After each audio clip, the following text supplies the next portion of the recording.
নাম না জানা এক গ্রহ থেকে সম্প্রচারিত পক পক নিউজে আপনাকে স্বাগতম। আমাদের slogan I am yours 24 hours. আমি জানি আপনাদের মুখে ফুটে নিয়ে আসছে, কারণ এই লাইনটি যদি বলতো সানি লিওনি আপনাদের মুখে ঠিকই ফুটতে হবে। আর কিছুদিন পর কোরবানি ঈদ, তার আগে ঘটে যাওয়া কিছু ঘটনা নিয়ে গবেষণা করেছে আমাদের টিম ডিপ।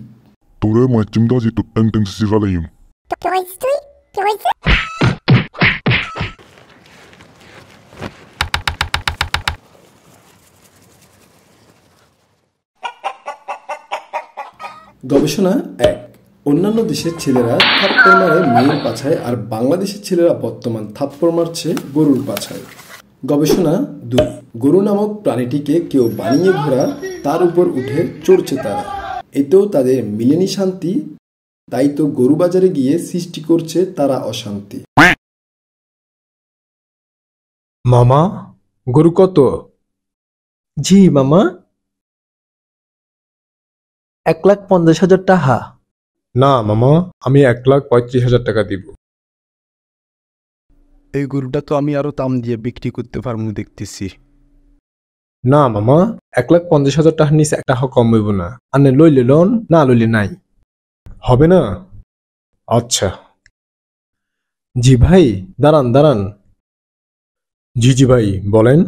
আপনি যে গরুটা নেননি, আপনার কিন্তু ভালো হলো। আপনি যদি গরুটা নিতেন, আপনার কিন্তু লস হতো। আরে ভাই, গরু কে নিবে? আমি তো গরুর দাম বাড়াচ্ছি। কি?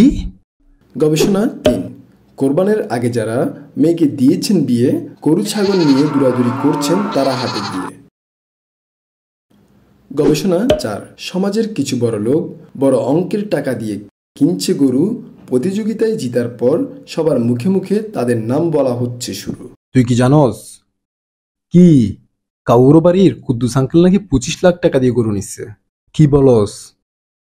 তুই কিভাবে জানলি? আরে আমি মাইক নিয়ে শুনলাম। হ্যাঁ?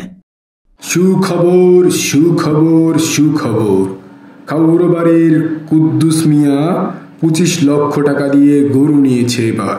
গবেষণা 5। ডিপ টিমের কিছু মেম্বার গরুর সাথে করতে গিয়ে দুষ্টুমি, তাদের কারণে গরু হয়েছেন আজ একজন খুনি। এখানেই পক পক নিউজ করবে না আর পক পক। আপনারা চাইলে নতুন কোনো ভিডিওতে ফিরে আসবে পক পক নিউজ।